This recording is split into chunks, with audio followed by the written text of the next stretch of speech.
Basic ज्ञान के अगले एपिसोड में आपका बहुत बहुत स्वागत है। आज हम trend reversal candlestick engulfing candle के बारे में जानेंगे। एनगल्फिंग का मतलब ये होता है कि यदि कोई आगे बनने वाली कैंडल पिछले वाली कैंडल को पूरी तरह से ढक देती है तो इस सेटअप को एनगल्फिंग कैंडल कहा जाता है।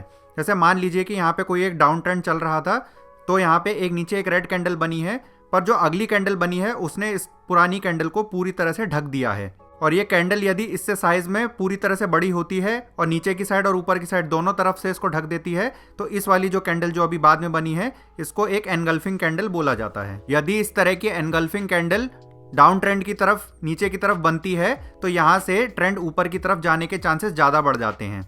और यदि ऐसे ही यदि कोई ट्रेंड ऊपर की तरफ जा रहा हो और वहाँ पे पहले एक ग्रीन कैंडल या कोई एक छोटी कैंडल भी हो सकती है, उसके बाद यदि इसको ढकते हुए एक बड़ी कैंडल बन जाती है तो इसको भी एक एनगल्फिंग कैंडल बोला जाता है और इसके बाद ट्रेंड रिवर्स होने के चांसेस रहते हैं। तो जो एनगल्फिंग कैंडल नीचे की तरफ बनते हैं उनको बुलिश एनगल्फिंग पैटर्न कहा जाता है, और जो एनगल्फिंग पैटर्न ऊपर की तरफ बनते हैं यानी ट्रेंड के टॉप के पास बनते हैं उसको बियरिश बोला जाता है। तो चलिए कुछ प्रैक्टिकल एग्जांपल से इसको समझने की कोशिश करते हैं। यहाँ निफ्टी में एक रीसेंट का एग्जांपल देखेंगे। जब अक्टूबर के मिड से यहाँ पे करेक्शन शुरू हुई थी तो वो एक एनगल्फिंग कैंडल बनने के बाद ही शुरू हुई थी। ये देखिए, पहले स्टॉक का ट्रेंड ऊपर की तरफ यानी कि निफ्टी का ट्रेंड ऊपर की तरफ ही जा रहा था और यहाँ पे हमने एक छोटी कैंडल देखी है। उसके बाद एक ऐसी कैंडल बनी है जिसने इस वाली पुरानी वाली कैंडल को पूरी तरह से ढक दिया है।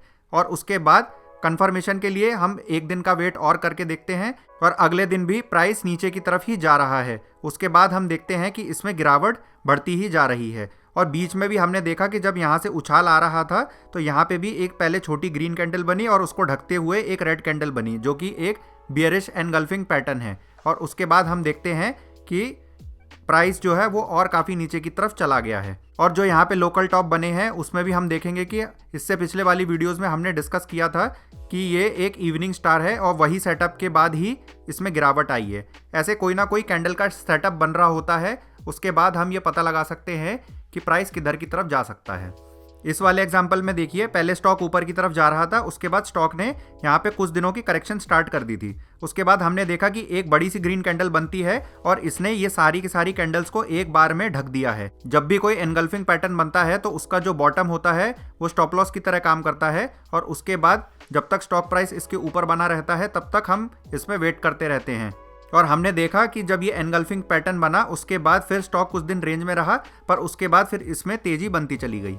इस एग्जाम्पल में देखेंगे, ये देखिए यहाँ पे पहले ट्रेंड ऊपर की तरफ जा रहा था और यहाँ पे इस पुराने वाले कैंडल को ढकते हुए एक बड़ी रेड कैंडल बनी है जिसने इसको पूरी तरह से ढक दिया है। और उसके बाद 1-2-3 दिन वेट करने के बाद स्टॉक का प्राइस नीचे की तरफ जाने लगा, तो यहाँ पर एक कंफर्मेशन आ गई है कि एक जो है टेम्परेरी टॉप बन चुका है यहाँ पर, और उसके बाद प्राइस नीचे की तरफ ही जा रहा है। इसको बियरिश एनगल्फिंग पैटर्न बोला जाएगा। इस चार्ट में भी कई सारे एग्जाम्पल है जहां पे हमें एनगल्फिंग पैटर्न बनते हुए दिखाई दे रहा है। पहला एग्जाम्पल तो हमें यहीं दिख रहा है, पहले ट्रेंड ऊपर की तरफ जा रहा था और जैसे ही यहाँ पे एक एनगल्फिंग पैटर्न बना यानी पिछले वाली कैंडल को अगली वाली कैंडल ने पूरी तरह से ढक दिया है और उसके बाद एक कन्फर्मेशन भी आ गई है। तो यहाँ से हमें ये इंडिकेशन मिल गया है कि ये टेम्परेरीली नीचे की तरफ जा सकता है। और हमने देखा कि 2800 या 2700 की प्राइस से लेकर के प्राइस नीचे 2400 तक की रेंज में आ गया कुछ दिनों में। यहाँ पे भी जब ऊपर टॉप लगा था तो उससे भी पहले यहाँ पे एक ग्रीन कैंडल बनी थी, पर इस कैंडल को पूरी तरह से इसने अगली कैंडल ने ढक दिया था और उसके बाद हमें टेम्परेरी गिरावट देखने को मिली। यहाँ पे भी छोटा एक बियरिश एनगल्फिंग पैटर्न बना है। पहले देखिए ऊपर की तरफ ही जा रहा था प्राइस और यहाँ पे एक छोटी ग्रीन कैंडल और उसके बाद फिर एक बड़ी रेड कैंडल और उसके बाद प्राइस नीचे की तरफ आ गया। इसमें बुलिश एनगल्फिंग का एग्जाम्पल हमें दिखाई दे रहा है। पहले एक छोटी कैंडल बनती है और उसके बाद ये बड़ी ग्रीन कैंडल बनती है और इसका फिर जो बॉटम कभी नहीं कटता है और उसके बाद फिर ये धीरे धीरे स्टॉक काफ़ी ऊपर की तरफ चला जाता है। इस वाले एग्जाम्पल में देखिए बुलिश एनगल्फिंग पैटर्न यहाँ पे बना हुआ है, उसके बाद तेजी आ गई है और यहाँ पे जो छोटा सा बियरिश वाला एनगल्फिंग बना है उसके बाद कुछ दिन की करेक्शन आ गई थी यहाँ पे। इसमें भी देखिए यह पहले स्टॉक ऊपर की तरफ जा रहा था, उसके बाद कुछ दिन करेक्शन करने लगा। करेक्शन का एंड हमें कैसे पता लगा? इन 2-3-4 कैंडल को ढकते हुए एक बड़ी कैंडल यहाँ पे बन गई ग्रीन वाली। अब इसके ज़्यादा चांसेस हैं कि ये प्राइस इसके नीचे वापस नहीं आएगा और हमने कुछ दिनों में देखा कि ये ऊपर ऊपर चलता ही चला गया। तो जो ये एनगल्फिंग पैटर्न्स होते हैं ये काफ़ी ज़्यादा कॉमन होते हैं और ज़्यादातर चार्ट में इन्हीं के पास ही कहीं टॉप या बॉटम बन जाता है।